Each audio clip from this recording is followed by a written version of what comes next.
Magandang hapon sa inyo. Nais ko sanang mag-alay ng tula para sa inyo. Tula para sa mga pag-ibig na nanlalamig na, tula para sa mga nakaranas mag-ghost ng taong gusto nila. Tula para sa mga umaasa kahit na wala nang sila. In short, tula para sa mga nagmamahal pero paulit-ulit din namang nasasaktan. Aray ko, di ba? Marami na naman sigurong makaka-relate sa tulang ito. Para mag-relax at alalahanin ang nakalipas. Naaalala niyo po ba nung una kayong magkakilala, araw-araw lagi magkasama na tila pagmamay-ari ang isa't isa? Tinatanong, kung nasan ka na ba? Takot na baka maagaw siya ng iba at kung di makita, overthink ng malala. Tama ako, di ba? Na sa pagising mo sa umaga kahit pipikit-pikit pa ang mga mata, paniguradong kukunin ng cellphone at check kung may message siya. Isang good morning at mahal na mahal kita.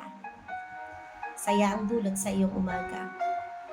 At sa gabi naman, nakababad sa call hanggang magdamagan kahit minsan nga wala nang pinag-uusapan.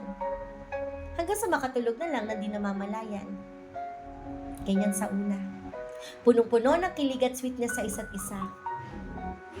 Pero, bakit yung nagtagal? Nagbabago na. Malimit na ang pag-aaway at pagdududa. Unti-unti na nakakalimutan ng mga salitang binitawan sa isa't isa. Mga katagang, hindi kita iiwan. Ikaw at ikaw lang. Pangako tayo lang dalawa. Bla, bla, bla. Nakakatawa, diba? Mga salitang akala mo walang hanggan pero di naman pala kayang panindigan. Yan ang masakit na katotohanan.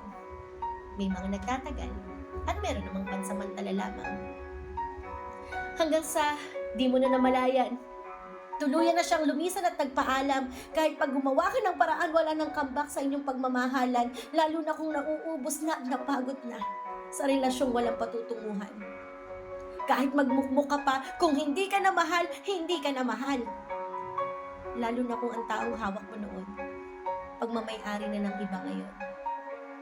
Kaya gumising ka na sa iyong kahibangan, tama na ang mga luha sa mga taong hindi ka naman pinahalagahan. Huwag ka nang mag-aksaya ng panahon kung sa huli ikaw lang ang dihado. Magmahal ka hanggat gusto mo, pero huwag mo siyang gawing mundo mo.